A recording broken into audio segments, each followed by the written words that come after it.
Republican Senator Tom Cotton of the Senate Judiciary and Intelligence Committees joins me now. Senator, great to have you on the program. Thank you. Good morning, Harris. Good to be on with you. Oh, so explain to me what the whole point of this is, if Democrats actually might not be able to get court packing passed. And those Democrats who are pushing against it, what is the political play here for them?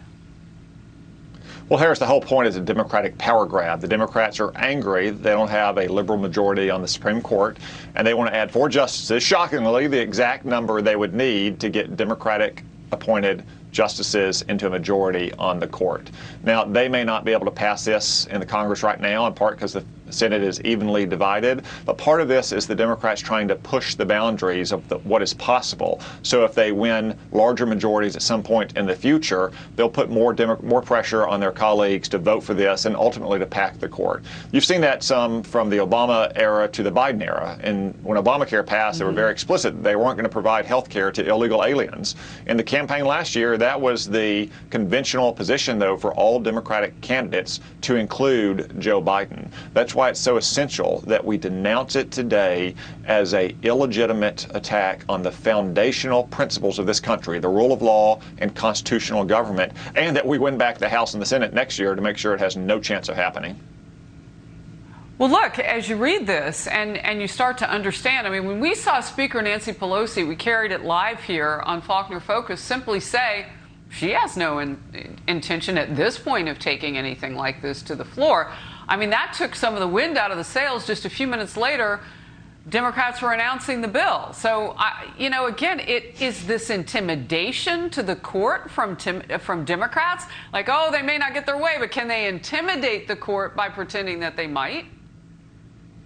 Well, that's another effort by the Democrats as well, and something they've done in the past. You know, Chuck Schumer last year stood on the steps of the Supreme Court and said that justices by name were going to reap the whirlwind if they ruled in a way that he did not favor. So this is a long-term effort, not just to hopefully change the bounds of opinion in the Democratic Party to ultimately pack the court, but also to try to intimidate justices on the Supreme Court to hedge and trim and to make decisions based on something other than the law and the facts of each case.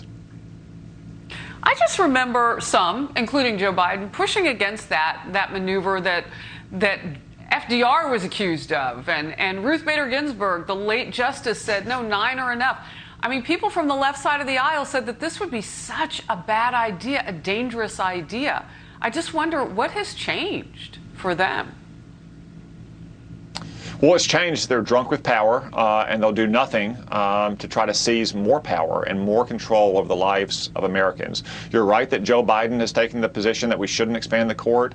The late Justice Ginsburg, Justice Stephen Breyer, another liberal on the court, just a couple weeks ago gave a speech and said we shouldn't expand the court. But these Democratic politicians in Congress see a center-right majority on the court, and they worry that that majority might actually uphold the Constitution as it's written and constrain their power. Or it might constrain the power of Democratic governors to lock down their economies, as the court has done repeatedly in California, to the prejudice of, say, of people who are simply trying to have a Bible study in their home. It is an ultimate power grab. It is dangerous, and it threatens to undermine fundamental principles like the rule of law in America. That's interesting. So you see a bit of mission creep with this among Democrats. This would just kind of creep into every avenue that they would want to take more progressive. Our correspondent Jackie mentioned this, and we do want to get to that. Republicans trolling Senator Markey a bit for that "We Need 9" photo back in 2016. And here are a few more. Senator Marsha Blackburn tweeting, "Is this you?" And Congressman Ken Buck, who was on with me yesterday, posting, "I thought we only needed 9." I mean, it's hard to take those pictures away. All right, we'll move to the next topic, Senator. President Biden declaring the threat from Russia a national emergency, issuing sanctions against the country over its hacking and election meddling. He also recently called Russian President Vladimir Putin a quote-unquote killer. But despite all of that, the president says he still wants to leave the door open for dialogue. Let's watch. I'll get your reaction on the flip. We could have gone further, but I chose not to do so. I chose to be proportionate. When I spoke to President Putin, I expressed my belief that communication between the two of us personally and directly was to be essential in moving forward to a more effective relationship, and he agreed on that point.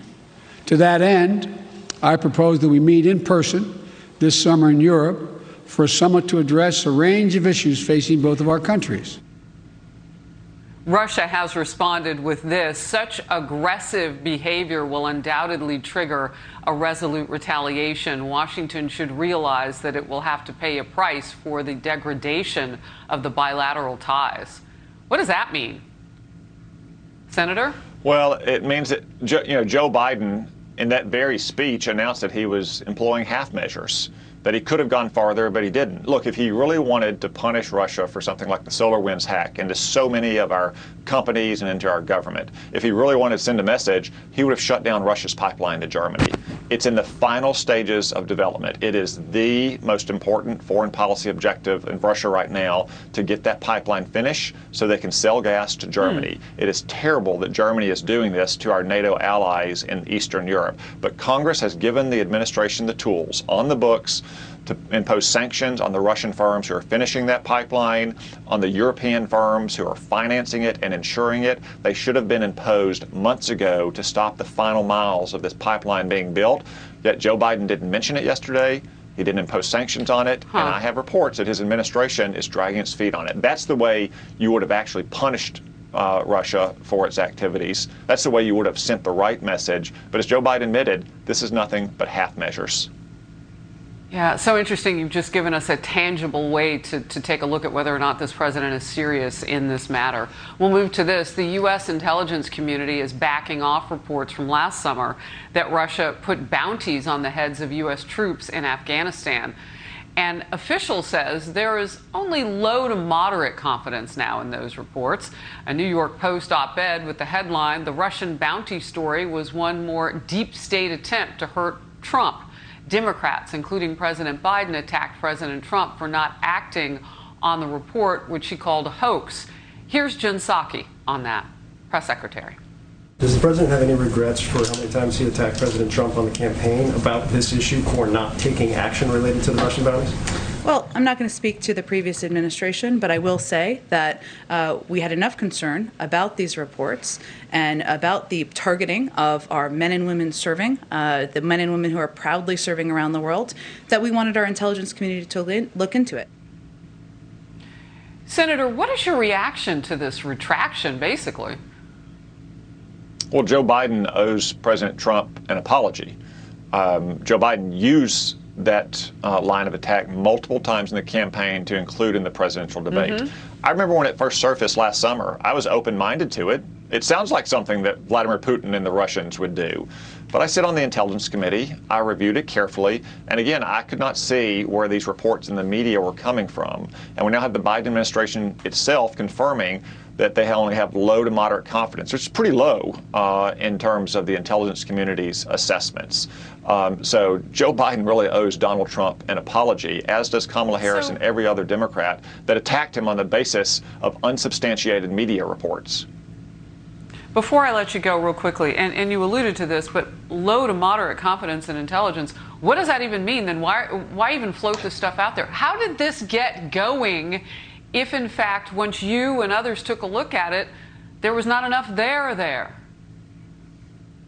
Yeah, so it refers to the quality of the sourcing and the methods. Obviously, I can't get into that, but it's on a scale. It's pretty low on that scale of what we believe to be true. How did it get out there? Unfortunately, there are probably some people in the government who didn't like Donald Trump, wanted to help Joe Biden get elected, and they selectively leaked it without providing the proper context to it. Is there accountability for that, punishment? There should be. No one should ever leak classified information. It's a very dangerous thing to get into.